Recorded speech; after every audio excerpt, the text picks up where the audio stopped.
अस्सलामु अलैकुम, this is doctor biology, my name is Shah Jahan. और आज का जो इम्पोर्टेंट टॉपिक है वो है क्रेब्स साइकिल। तो इससे पहले मैं एक कंप्लीट लेक्चर अपलोड कर चुका हूँ ग्लाइकोलाइसिस पे। ग्लाइकोलाइसिस में हमने पूरा मैकेनिज़्म पढ़ा। ग्लाइकोलाइसिस में कौन कौन सी चीज़ें एट द एंड मुझे मिल गए थे। तो अगर ग्लाइकोलाइसिस कंप्लीट होता है तो 2 पायरुविक एसिड ये एट द एंड मुझे मिल जाते हैं, 2 एटीपी नेट गेन और 2 NADH मुझे मिल जाते हैं। ये ग्लाइकोलाइसिस का नेट प्रोडक्ट है। यानी ग्लाइकोलाइसिस 10 स्टेप में हमने कंप्लीट किया था। इसमें 2 फेजेस थे, प्रिपरेटरी फेज़ में मैंने 2 PGL बनाए थे।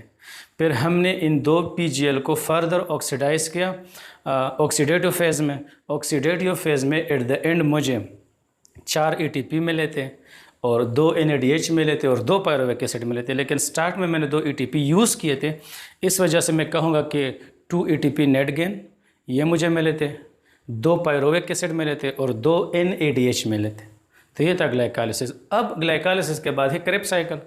लेकिन क्रेब्स साइकिल और ग्लाइकोलाइसिस के दरमियान बहुत ही ज़्यादा इम्पोर्टेंट स्टेप है जिसे हम कहते हैं लिंक्ड रिएक्शन। यहाँ पे जो भी रिएक्शंस होते हैं ये ग्लाइकोलाइसिस और क्रेब्स साइकिल को लिंक करते हैं। वजह क्या है? ग्लाइकोलाइसिस में पायरुविक एसिड बना था। अगर पायरुविक एसिड को मुझे कंप्लीट ब्रेक डाउन करना है तो मुझे किस चीज़ में इसको एंटर करना होगा? क्रेब्स साइकिल में। लेकिन मसला ये है कि पायरुविक एसिड क्रेब्स साइकिल में डायरेक्टली एंटर नहीं हो जाती। फर्स्ट ऑफ ऑल मुझे क्या करना है, जो पायरुविक एसिड मुझे मिले हैं ग्लाइकोलाइसिस में, उन पायरुविक एसिड को मुझे 1 बाय 1 किस में कन्वर्ट करना है? असीटाइल कोएंजाइम में। और फिर असीटाइल कोएंजाइम में एंटर हो जाती है कंप्लीट क्रेब्स साइकिल। तो लिंक्ड रिएक्शन क्या करते हैं? लिंक्ड रिएक्शन पायरुविक एसिड को कन्वर्ट करते हैं असीटाइल कोएंजाइम ए में और फिर असीटाइल कोएंजाइम ए को हम एंटर करते हैं क्रेब्स साइकिल में। तो मैं ये कह सकता हूँ कि लिंक्ड रिएक्शन ये ग्लाइकोलाइसिस को और क्रेब्स साइकिल को आपस में लिंक करते हैं। किस तरह लिंक करते हैं? यानी इन लिंक्ड रिएक्शन के ज़रिए पायरुविक एसिड कन्वर्ट हो जाता है असीटाइल कोएंजाइम में और असीटाइल कोएंजाइम में फिर ईजिली एंटर हो सकता है क्रेब्स साइकिल में। तो सिंपल वर्ड में ये लिंक्ड रिएक्शंस 2 प्रोसेसेस को लिंक करते हैं। एक है ग्लाइकोलाइसिस जिसमें पायरुविक एसिड बना है और एक है क्रेब्स साइकिल जिसमें हम असीटाइल कोएंजाइम ए एंटर करेंगे। और इन दोनों के दरमियान जो रिएक्शंस हैं जो पायरुविक एसिड को असीटाइल कोएंजाइम में कन्वर्ट करते हैं इनको हम लिंक्ड रिएक्शन कहते हैं। तो यहाँ पे सिंपली मैंने लिखा है both pyruvic acid produce in glycolysis are oxidised. इनकी ऑक्सीडेशन हो जाती है और कन्वर्ट हो जाते हैं। 2 पायरुविक एसिड है तो 2 असीटाइल कोएंजाइम ए बन जाते हैं और फिर ये असीटाइल कोएंजाइम में फर्दर ब्रेकडाउन के लिए हम एंटर करते हैं क्रेब्स साइकिल में। इस वजह से हम इसे लिंक्ड रिएक्शंस कहते हैं क्योंकि ये ग्लाइकोलाइसिस और क्रेब्स साइकिल को लिंक करते हैं। ज़रा रिएक्शन प्लीज़ देख ले, काफ़ी इंपॉर्टेंट रिएक्शन है। ये फार्मूला देख ले, ये फार्मूला है पायरुविक एसिड का। पायरुविक एसिड 3 कार्बन का है, 1 carbon 2 carbon 3 carbon. Carbon number 1 पे कार्बोक्सिल ग्रुप है, ये देख ली COOH कार्बोक्सिल ग्रुप है। और हमारे पास ये पूरा फार्मूला है पायरुविक एसिड का। फर्स्ट स्टेप ज़रा देख ले, फर्स्ट स्टेप में ये रिएक्शन देख ले, यहाँ से H रिमूव होता है, यहाँ से H रिमूव होता है और यहाँ से भी H रिमूव होता है।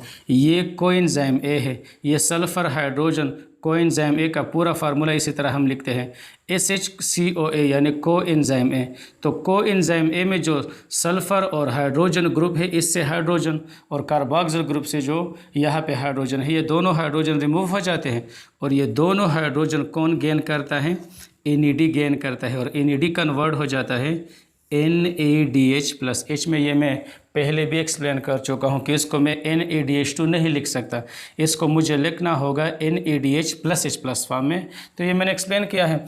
अब 2 हाइड्रोजन यानी एक हाइड्रोजन यहाँ से और एक हाइड्रोजन यहाँ से रिमूव हुआ तो इसको अगर हम इग्नोर करते हैं तो यहाँ पे क्या रह जाएगा? शाबाश, ये पूरा ग्रुप रह जाएगा CO2। देख ले COO, क्योंकि H तो रिमूव हुआ तो मतलब ये कार्बन डाइऑक्साइड ग्रुप रह गया यहाँ पे। अब अगर मैं इस पूरे ग्रुप को ये देख ले यहाँ से रिमूव कर दूँ तो क्या रह जाएगा? शाबाश, CH3 C double bond O ये चीज़ रह जाएगा।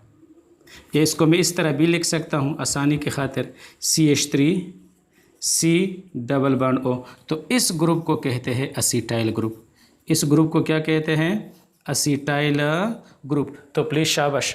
फर्स्ट केस में यह कार्बोक्सिल ग्रुप से H रिमूव हो जाता है और कोएंजाइम A से H रिमूव हो जाता है, दोनों रिसीव करते हैं NAD और NAD कन्वर्ट हो जाता है NADH प्लस H प्लस में, यहाँ पे रह जाता है CO2। तो ये पूरा ग्रुप यहाँ से रिमूव हो जाता है बाद में।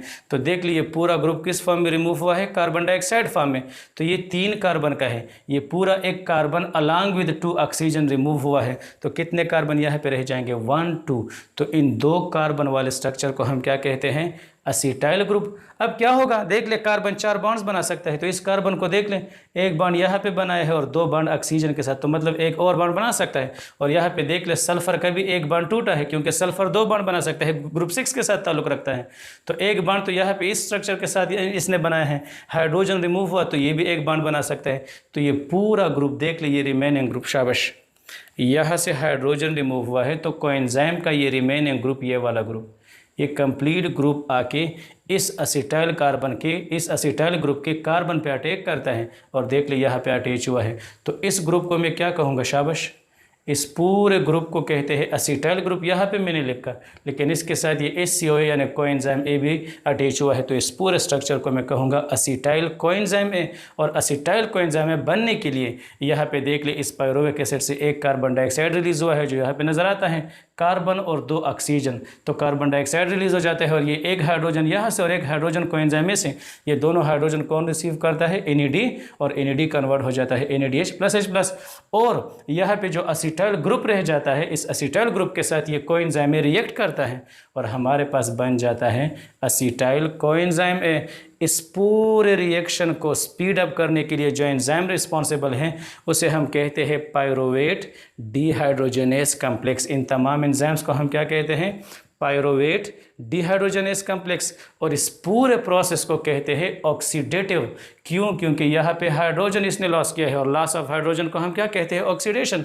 तो ये ऑक्सीडेटिव डीकार्बोक्सिलेशन है, क्योंकि यहाँ पे कार्बन डाइऑक्साइड का रिमूव, डीकार्बोक्सिलेशन का मतलब है रिमूवल ऑफ कार्बन डाइऑक्साइड। तो ऑक्सीडेशन भी हुआ है और साथ में कार्बन डाइऑक्साइड भी इस रिएक्शन में पायरुविक एसिड से रिमूव हुआ है, ये देख लें। और पायरुविक एसिड असीटाइल कोएंजाइम A के साथ रिएक्ट करके कन्वर्ट हो जाता है असीटाइल कोएंजाइम A में। फार्मूला देख लें, इस प्रोसेस में कार्बन डाइऑक्साइड भी रिलीज हुआ है, तो इसलिए इसको मैं डीकार्बोक्सिलेशन कहता हूं, लेकिन साथ में हाइड्रोजन भी रिलीज हुए हैं, मतलब ऑक्सीडेशन भी हुआ है, तो इसको मैं ऑक्सीडेटिव डीकार्बोक्सिलेशन कहता हूं।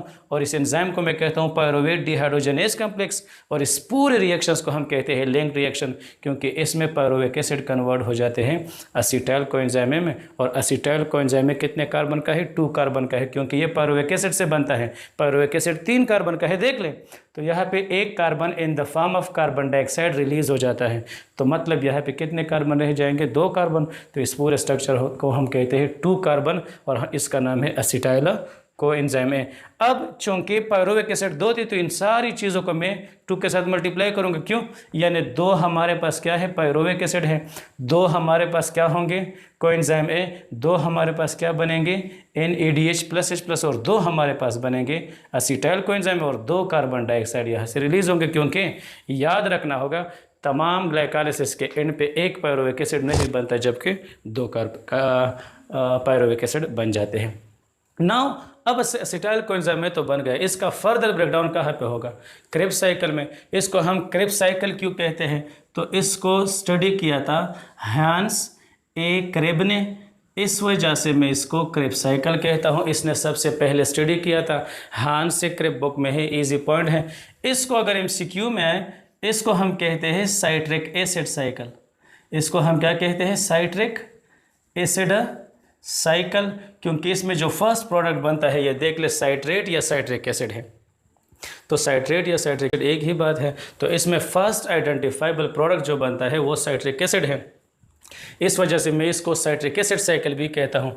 लेकिन बुक में अगर आप लोग देखेंगे तो इसको एक और नाम भी दिया गया है, ट्राई कार्बोक्सिलिक एसिड साइकिल भी इसे कहते हैं। तो प्लीज़ ये भी सीख ले, ये साइट्रिक एसिड असल में 3 कार्बोक्सिल ग्रुप वाले एसिड है। देख ले, 1 कार्बोक्सिल ग्रुप, ये साइट्रिक एसिड का फार्मूला है। दूसरा कार्बोक्सिल ग्रुप और तीसरा कार्बोक्सिल ग्रुप। सिंपल वर्ड में मैं ये भी कह सकता हूँ कि ये हमारे पास ट्राई कार्बोक्सिलिक एसिड भी है। Citric acid are also called tricarboxylic acid. तो इस वजह से मैं इस साइकिल को क्रेब साइकिल क्यों कहता हूँ, क्योंकि इसको हांस क्रेब ने सबसे पहले स्टडी किया था। इसको मैं साइट्रिक एसिड साइकिल क्यों कहता हूँ, क्योंकि फर्स्ट प्रोडक्ट साइट्रिक एसिड इसमें बनता है। और इसको मैं ट्राई कार्बोक्सिलिक एसिड साइकिल इसलिए कहता हूँ क्योंकि इसमें जो फर्स्ट साइट्रिक एसिड बनता है ये असल में ट्राई कार्बोक्सिलिक है, मतलब इसमें 3 कार्बोक्सिल ग्रुप पाए जाते हैं। तो रिएक्शंस बहुत आसान है, देख ले। असीटाइल कोएंजाइम में कितने कार्बन का है, अभी मैंने यहाँ पे किया 2 कार्बन का है। तो 2 कार्बन वाला असीटाइल कोएंजाइम में ऑक्जेलो एसिटिक एसिड के साथ रिएक्ट करता है, ऑक्जेलो एसिटिक एसिड, और साथ में जब असीटाइल कोएंजाइम में आपस में रिएक्ट करते हैं तो ये 4 कार्बन कंपाउंड है। ऑक्जेलो एसीटेट कितने कार्बन का है, ये 4। इसका अगर आप लोगों ने फार्मूला याद रखना है तो भी बहुत आसान है। ये इसका फार्मूला है, आप देख ले शाबाश, ये इसका फार्मूला है। 2 इसमें कार्बोक्सिल ग्रुप है, देख ले, एक कार्बोक्सिल हो, दूसरा ये carbon double bond with oxygen है, और ये CH2 ग्रुप है। तो मतलब इस फार्मूले को देख ले, 4 कार्बन है इसमें, 1 2 3 4, और 2 कार्बन ये हैं। ये साइट्रेट साइंथेज एंजाइम की मौजूदगी में रिएक्ट करते हैं। इस प्रोसेस में देख ले वाटर ऐड हुआ है और कोएंजाइम ए इससे रिलीज़ हुआ है। तो वाटर का एडिशन और कोएंजाइम ए का रिलीज़ होना, ये असल में एक नया प्रोडक्ट बनाते हैं जिसको हम कहते हैं साइट्रेट, या इसे हम साइट्रिक एसिड भी कहते हैं। तो ये देख लीजिए फार्मूला साइट्रिक एसिड का है। तो कितने कार्बन का है, 1 2 3 4 5 और 6। तो 4 कार्बन ऑक्जेलो एसीटेट और 2 कार्बन असीटाइल कोएंजाइम किस एंजाइम की मौजूदगी में, साइट्रेट साइंथेज एंजाइम की मौजूदगी में, और by addition of water and by removal of coenzyme A. ये 2 चीज़ें भी याद रखने होंगे। अगर मैं इस तरह का रिएक्शन कर लूँ तो हमारे पास साइट्रेट बन जाता है, या इसको हम साइट्रिक एसिड कहते हैं, जो कि 6 कार्बन का है। और इस वजह से इस साइकिल को हम कहते हैं साइट्रिक एसिड साइकिल या ट्राई कार्बोक्सिलिक एसिड साइकिल। अब सेकंड स्टेप देख ले शाबाश, साइट्रेट कन्वर्ट हो जाता है सिस एकोनिटेट, या इसको हम एकोनेटिक एसिड भी कहते हैं। एकोनेटिक एसिड या सिस एकोनिटेट इसे कहते हैं। तो इसके लिए जो एंजाइम रिस्पॉन्सिबल है उस एंजाइम को हम कहते हैं एकोनिटेज। सिंपल वर्ड में एकोनिटेट को कन्वर्ट कर, साइट्रेट को एकोनिटेट में कन्वर्ट करते हैं, तो इसको हम एकोनिटेज एंजाइम कहते हैं। और देख ले, अगर मुझे साइट्रेट को कन्वर्ट करना है सिस एकोनिटेट में, तो यहाँ पे डिहाइड्रेशन हुआ है। Dehydration means removal of water, यहाँ पे देख ले हुआ है। तो अगर मैं साइट्रेट से वाटर रिमूव करता हूँ तो ये फार्मूला देख ले, हमारे पास ये चीज़ बन जाएगा। यहाँ से वाटर का रिमूवल हुआ है, और जब वाटर रिमूव हो जाते हैं तो हमारे पास क्या बन जाता है, साइट्रेट से बन जाता है सिस एकोनेटेट या सिस एकोनेटिक एसिड। और इस प्रोसेस को हम कहते हैं डिहाइड्रेशन। वाटर रिमूव हुआ है और एकोनेटेज एंजाइम की मौजूदगी में ये रिएक्शन कंप्लीट होता है। अब अगर मुझे इस सिस एकोनेटेज को दोबारा कन्वर्ट करना है आइसोसाइट्रेट में, साइट्रेट और आइसोसाइट्रेट एक दूसरे के आइसोमर हैं, तो अगर मुझे साइट्रेट को आइसोसाइट्रेट में कन्वर्ट करना है तो पहले इस स्टेप से मुझे पास होना होगा। सिस एकोनेटेट पहले बनता है बाय डिहाइड्रेशन। अब अगर दोबारा मुझे साइट्रेट बनना है तो दोबारा वाटर को ऐड करना होगा, क्योंकि अगर वाटर मैंने ऐड नहीं किया तो फिर ये दोनों आइसोमर नहीं होंगे, इनके मॉलिक्यूलर फार्मूला में फ़र्क होगा। तो इसलिए यहाँ पे वाटर रिमूव हुआ था। अब दोबारा जब मैं वाटर ऐड करता हूँ तो इस फिनोमेना को क्या मैंने लिखा है, शाबाश, हाइड्रेशन। तो हाइड्रेशन की वजह से सिस एकोनेटेट का जब हम हाइड्रेशन करते हैं तब भी देख लियो वही एकोनेटेज एंजाइम है, और ये दोनों रिवर्सेबल रिएक्शन है। आप एरोज देख सकते हैं, ये रिवर्सेबल रिएक्शन के एरोज हैं। तो हमारे पास बन जाता है आइसोसाइट्रेट। क्या बन जाता है, आइसोसाइट्रेट। और आइसोसाइट्रेट फिर नेक्स्ट रिएक्शन में देख ले शाबाश, जब आइसोसाइट्रेट, चूँकि ये भी 6 कार्बन का है, यहाँ पे भी देख ले कार्बन रिमूव नहीं हुआ है, यहाँ पे भी रिमूव नहीं हुआ है। अब नेक्स्ट स्टेप में देख लें, जब आइसोसाइट्रेट से 1 कार्बन डाइऑक्साइड रिमूव हो जाता है तो साथ में 2 हाइड्रोजन भी यहाँ पे रिमूव हुए हैं।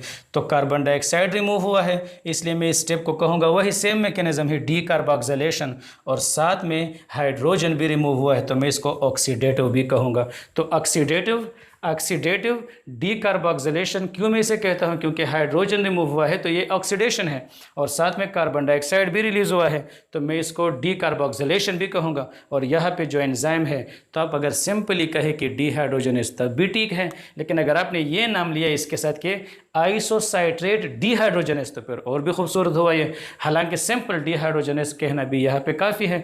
तो अगर ये 6 कार्बन है, यहाँ पे तो 1 कार्बन निकल गया है कार्बन डाइऑक्साइड की शक्ल में, तो कितने कितने कार्बन रह जाएंगे? 5 कार्बन। और इस 5 कार्बन वाले एसिड को हम कहते हैं अल्फ़ा कीटोग्लूटेरिक एसिड, या इसको हम कहते हैं अल्फ़ा कीटोग्लूटरेट। अल्फ़ा कीटोग्लूटरेट या अल्फ़ा कीटोग्लूटेरिक एसिड कितने कार्बन का है? 5 का। तो फार्मूला देख ले, 1 कार्बन, 2 कार्बन, 3 कार्बन, 4 कार्बन और 5 कार्बन। ये फार्मूला है अल्फ़ा कीटोग्लूटरेट का। और ये किस तरह बन गए? By removal of carbon dioxide and by removal of 2 hydrogen.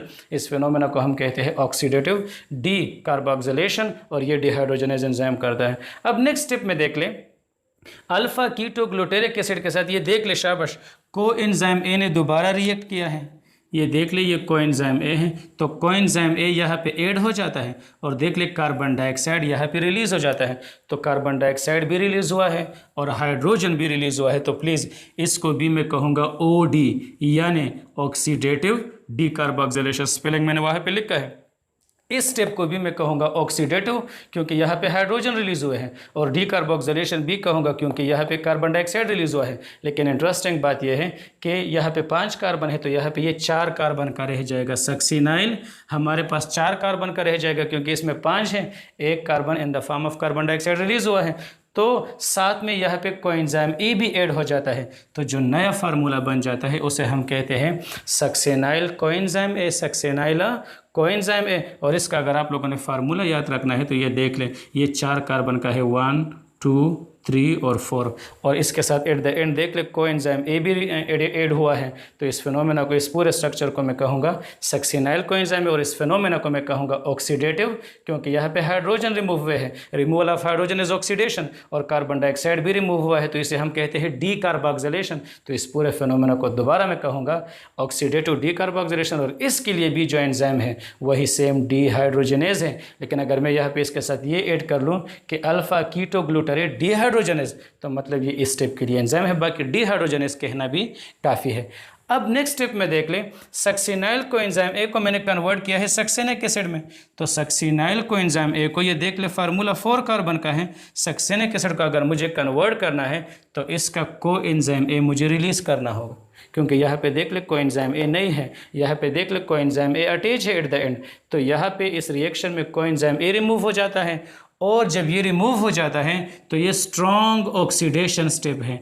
इस स्टेप में बहुत ज़्यादा एनर्जी भी रिलीज़ हो जाती है। तो इस एनर्जी के बदौलत शाबाश हमारे पास GDP और फास्फेट आपस में मिल जाते हैं। GDP मीन्स गोवानोसिन डाईफास्फेट, इसके साथ एक फास्फेट मिल जाता है तो ये बन जाता है गोवानोसिन ट्राईफास्फेट, यानी नाम ये है गवानोसिन शाबाश ट्राई फास्फेट। अगर 2 हो तो फिर गवानोसिन डाईफास्फेट है। तो हमारे पास इस रिएक्शन में देख ले GDP यानी गोवानोसिन डाईफास्फेट, इस जो ऑक्सीडेशन यहाँ पे देख ले सक्सिनाइल कोएंजाइम का ऑक्सीडेशन हो जाता है सक्सेनिक एसिड में, कोएंजाइम रिलीज़ हो गया। इस प्रोसेस में बहुत सारा एनर्जी रिलीज़ होता है। इस एनर्जी को इस्तेमाल करते हैं टू मेक GDP। किस तरह बनेगा? GDP और फास्फेट आपस में मिल जाते हैं, और ये पूरा काम कौन करता है?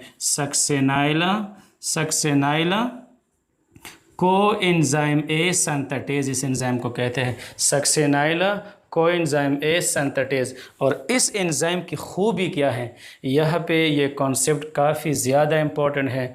साथ में ये भी याद रखिए कि जब एनर्जी रिलीज़ हो जाती है तो इस एनर्जी के बदौलत ये एंजाइम क्या करता है, ये फ्री फास्फेट को पहले ख़ुद अपने साथ अटैच करता है, और फिर जब फास्फेट अटैच हो जाता है इस एंजाइम के साथ, ये एंजाइम इस फास्फेट को डिलीवर करता है किसको? GDP को। तो एक पॉइंट बहुत कॉन्सेप्चुअल है, यहाँ पे ये फास्फेट डायरेक्टली GDP को ऐड नहीं होता, बल्कि ये फास्फेट जब एनर्जी रिलीज़ हो जाती है, ये सिंथेटेज एंजाइम पहले इस फास्फेट को अपने साथ अटैच करता है, और फिर यही सिंथेटेज एंजाइम इस फास्फेट को डोनेट करता है किसको?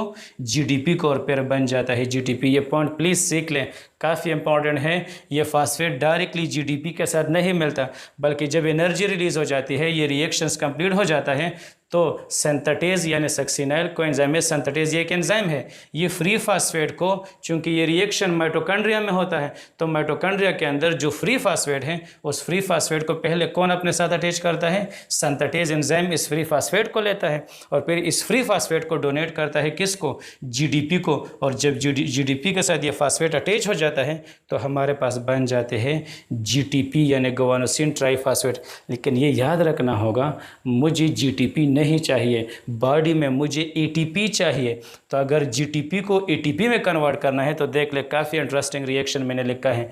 जीडीपी, पहले जीडीपी और फास्फेट मिल जाते हैं, जीटीपी बनता है। ये कौन सा एंजाइम करेगा ये काम, सक्सिनाइल कोएंजाइम सिंथेटेज ये करेगा। और जब जीटीपी कंप्लीट बन जाता है तो फिर जीटीपी रिएक्शन करता है एडीपी के साथ। और देख ले, एरो में मैंने शो किया है, जीटीपी अपना ये एक इजाफी फास्फेट दे देता है एडीपी को, एडीपी एडेनोसिन डाईफास्फेट। ये इस फास्फेट को अपने साथ अटैच करके क्या बनाता है, एटीपी। और याद रखना होगा, शाबाश, जीटीपी वापस कन्वर्ट हो जाता है जीडीपी में, क्योंकि जीडीपी के साथ एक फास्फेट अटैच हो जाता है तो जीटीपी, लेकिन जीटीपी वापस ये एक फास्फेट एडीपी को देता है टू मेक एटीपी और ये वापस चला जाता है जीडीपी फॉर्म में। लेकिन इस रिएक्शन के लिए जो एंजाइम्स हैं उसे कहते हैं न्यूक्लियोसाइड डाईफास्फेट काइनेज। इस एंजाइम को क्या कहते हैं, अगर जीटीपी को मैंने, शाबाश, ये जीटीपी अगर एक फास्फेट एडीपी को प्रोवाइड करता है और एटीपी बने तो इस रिएक्शन को कौन कैटालाइज करेगा, स्पीड अप करेगा, न्यूक्लियोसाइड डाईफास्फेट काइनेज। और इस फेनोमेना को अगर एमसीक्यू में आए, इस पूरे फेनोमेना को हम कहते हैं सबस्ट्रेट लेवल फॉस्फोराइलेशन। क्या कहते हैं, शाबाश, सबस्ट्रेट लेवल फास्फोराइलेशन। तो फास्फोराइलेशन को मैंने फोटोसिंथेसिस में एक्सप्लेन किया है। फास्फोराइलेशन कहते हैं एडिशन ऑफ फास्फेट। तो देख ले, एडीपी को एक फास्फेट का एडिशन हो जाता है, फास्फोराइलेशन तो है। लेकिन इसको मैं सबस्ट्रेट लेवल क्यों कहता हूँ, असल में ये जीटीपी सबस्ट्रेट है और इसके ऊपर जो एंजाइम एक्शन करता है उस एंजाइम का नाम है न्यूक्लियोसाइड डाईफास्फेट काइनेज। तो असल में ये फास्फेट सबस्ट्रेट की वजह से आता है किसको, एडीपी को, और एडीपी कन्वर्ट हो जाता है एटीपी में। प्लीज़ शाबाश, फोटोसिंथेसिस में जो फॉस्फोराइलेशन था उसको मैंने कहा था फोटोफॉस्फोराइलेशन, लेकिन यहाँ पे अगर एटीपी बन जाता है तो फॉस्फोराइलेशन तो कहूँगा क्योंकि फास्फेट का एडिशन हुआ है, लेकिन इस फॉस्फोराइलेशन को मैं कहूँगा सबस्ट्रेट लेवल, क्योंकि ये फास्फेट कौन डोनेट करता है, ये जीटीपी डोनेट करता है और जीटीपी इस रिएक्शन में सबस्ट्रेट है और ये इसके लिए एंजाइम है। तो इस वजह से शाबाश, ये काफ़ी इंपॉर्टेंट पॉइंट है। सक्सिनाइल कोएंजाइम में कन्वर्ट हो जाता है सक्सेनिक एसिड में, ये ऑक्सीडेशन रिएक्शन है, इसमें कोएंजाइम ए देख लिए रिलीज़ हुआ है और इसके साथ साथ काफ़ी ज़्यादा अमाउंट में यहाँ पे एनर्जी रिलीज़ हो जाती है। इस एनर्जी के ज़रिए ये सक्सिनाइल कोएंजाइम सिंथेटेज पहले फ्री फास्फेट को खुद अपने साथ अटैच करता है और फिर ये इस फास्फेट को डोनेट करता है किसको, जीडीपी को। जीडीपी कन्वर्ट हो जाता है जीटीपी को, यानी सबसे पहले जीटीपी बनेगा। फिर जीटीपी को अगर मुझे कन्वर्ट करना है एटीपी में तो जीटीपी का रिएक्शन करेगा एडीपी के साथ और एडीपी एक फास्फेट लेके एटीपी में कन्वर्ट हो जाता है और इस रिएक्शन को मैं कहूँगा कि न्यूक्लियोसाइड डाईफास्फेट काइनेज ने स्पीडअप किया और इस एटीपी सिंथेसिस को मैं कहूँगा सबस्ट्रेट लेवल फॉस्फोराइलेशन, क्योंकि जीटीपी सबस्ट्रेट है और ये फास्फेट डोनेट करता है एडीपी को टू मेक एटीपी, तो इस वजह से ये सबस्ट्रेट लेवल फॉस्फोराइलेशन है। साथ में देख लें, जब सक्सिनेट बन जाता है, ये देख लें, सक्सिनेट तो बन गया है, अब सक्सिनेट या सक्सिनिक एसिड 4 कार्बन का है, इसका यहाँ पे देख ले डिहाइड्रोजनेशन हुआ है, मतलब इससे 2 हाइड्रोजन रिमूव हुए हैं, यहाँ से 2 हाइड्रोजन रिमूव हुए हैं और इसके लिए जो एंजाइम है वो भी सक्सिनेट डिहाइड्रोजनेज या सिंपली कहे डिहाइड्रोजनेज एंजाइम रिस्पॉन्सिबल है। ये भी रिवर्सेबल रिएक्शन है। यहाँ पे देख ले 2 हाइड्रोजन यहाँ पे है और 2 हाइड्रोजन यहाँ पे है, लेकिन अगर 2 हाइड्रोजन मैंने रिलीज़ किया है तो 1 हाइड्रोजन यहाँ से रिलीज़ करूँगा और एक यहाँ से, तो फार्मूले को देख ले 2 हाइड्रोजन की बजाय एक रह गया है और दरमियान में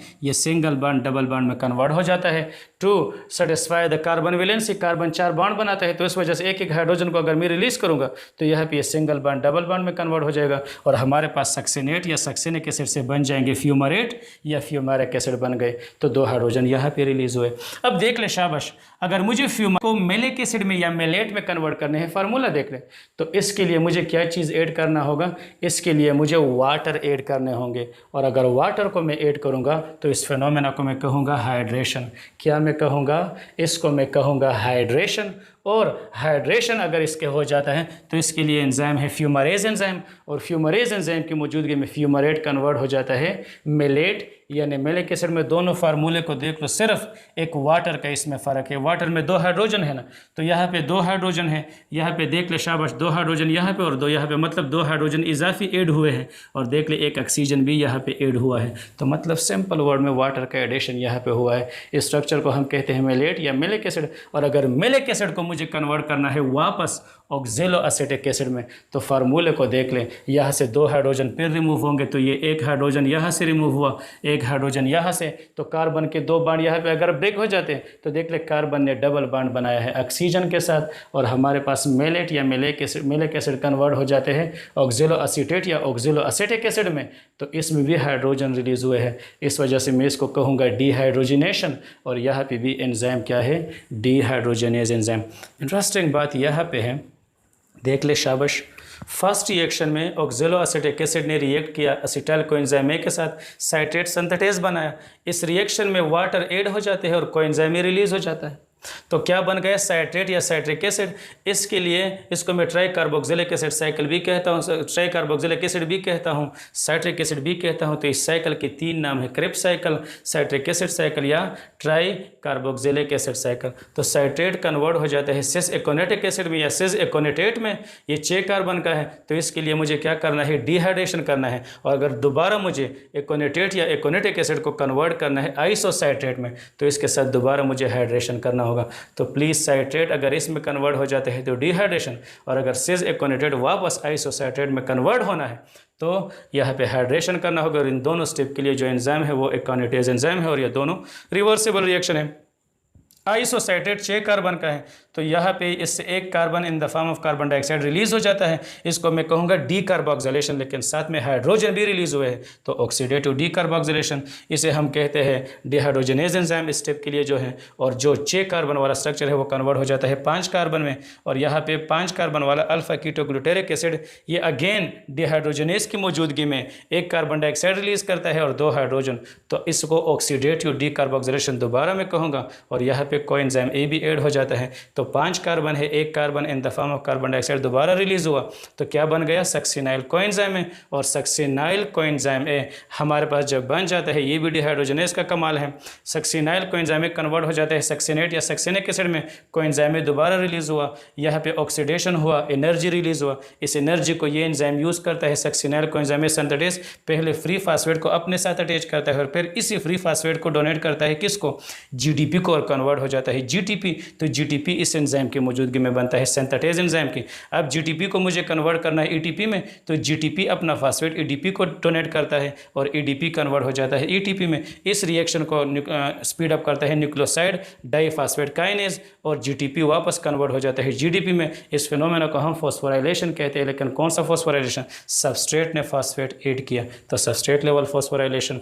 फिर सक्सिनेट कन्वर्ट हो जाता है फ्यूमारेट में, इसके लिए भी डिहाइड्रोजनेशन है क्योंकि 2 हाइड्रोजन रिलीज हुए और डिहाइड्रोजनेज एंजाइम है। फार्मूले सारे मैंने लेके आप देख सकते हैं। फ्यूमारेट कन्वर्ट हो जाता है मेलेट में, इसके लिए मैंने हाइड्रेशन किया है, यानी वाटर ऐड किया है फ्यूमारेज एंजाइम की मौजूदगी में। मेलेट कन्वर्ट हो जाता है ऑक्सिलो एसीटेट में, ये भी डिहाइड्रोजनेशन है, यहाँ पे भी 2 हाइड्रोजन रिलीज हुए हैं और ये भी डिहाइड्रोजनेज एंजाइम की मौजूदगी में हुआ है। तो अब मेन जो चीज़ है वो यहाँ पे है, यहाँ पे भी 2 हाइड्रोजन रिलीज हुए हैं, आप देख सकते हैं 2 हाइड्रोजन यहाँ पे रिलीज हुए हैं।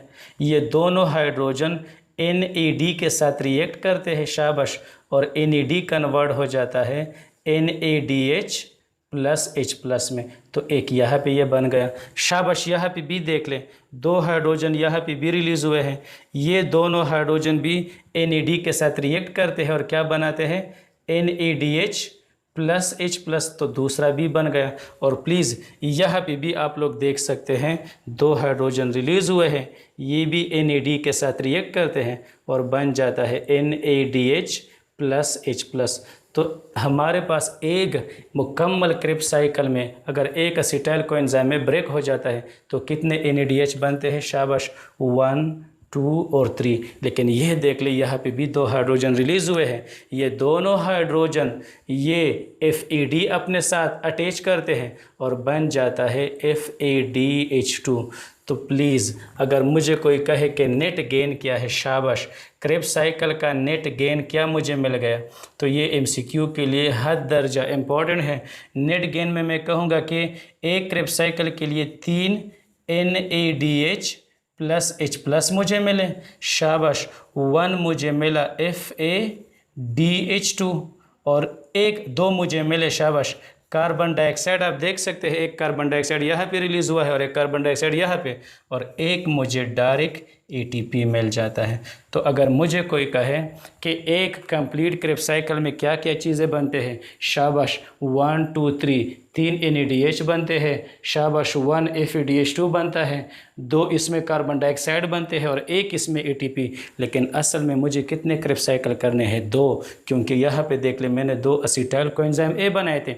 2 पायरुवेक एसिड 2 असीटाइल कोएंजाइम A में कन्वर्ट हो जाते हैं और 2 असीटाइल कोएंजाइम A के लिए 2 क्रेब्स साइकिल मुझे करने होंगे। तो एक क्रेब्स साइकिल का ये है, तो 2 क्रेब्स साइकिल के लिए क्या होंगे, शाबाश, ये 3 क्या होंगे, ये 6 हो जाएंगे, क्योंकि 3 एक क्रेब्स साइकिल और 3, शाबाश, ये एक क्या हो जाएगा, 2, एक FADH2 एक क्रेब्स साइकिल में, दूसरा दूसरे में, ये हो जाएंगे 4, 2 कार्बन डाइऑक्साइड एक क्रेब्स साइकिल में, तो 4 2 क्रेब्स साइकिल में, और यहाँ पे मेरे पास 2 डायरेक्ट ATP बनेंगे। तो प्लीज़ अगर MCQ आए कि एक क्रेब्स साइकिल में कितने सबस्ट्रेट लेवल फॉस्फोराइलेशन होते हैं, तो 1। क्यों? यहाँ पे देख ले 1 ATP बना है, तो यहाँ पे मैं कहूँगा कि ये 1 सबस्ट्रेट लेवल फॉस्फोराइलेशन है एक पूरे क्रेब्स साइकिल में। एक पूरे क्रेब्स साइकिल में कितने कार्बन डाइऑक्साइड रिलीज़ होते हैं? 2, तो 2 में कितने होंगे? 4, और शाबाश, एक पूरे क्रेब्स साइकिल में 3 NADH बनते हैं और 2 में कितने होंगे? 6, और एक कंप्लीट क्रेब्स साइकिल में 1 FADH2 बनता है, तो 2 में कितने होंगे? 2 होंगे। तो ये पूरा किस्सा अगर आप लोगों ने सीखा है, ये देख ले मैंने नाम भी लिख के हैं, फिर मैंने हर एक स्टेप के लिए फार्मूले भी लिख के हैं, और फिर हर एक स्टेप के लिए मैंने एंजाइम भी लिख के हैं, और हर एक स्टेप को मैंने रिएक्शन वाइज भी एक्सप्लेन किया।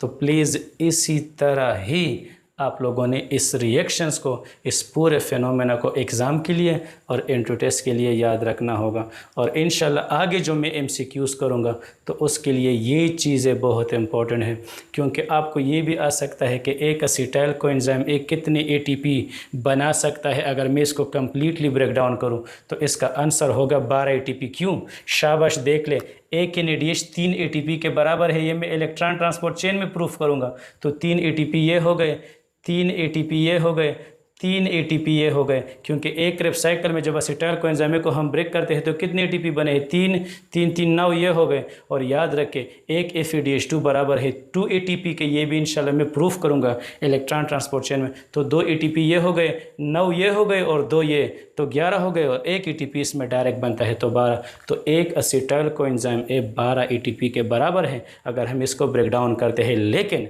याद रखना होगा अगर MCQ में आए कि एक क्रेब्स साइकिल में कितने सबस्ट्रेट लेवल फॉस्फोराइलेशन है, तो फिर आपने 1 आंसर कहना होगा, क्योंकि सबस्ट्रेट लेवल या डायरेक्ट जो ATP बनता है वो 1 क्रेब्स साइकिल में 1 है।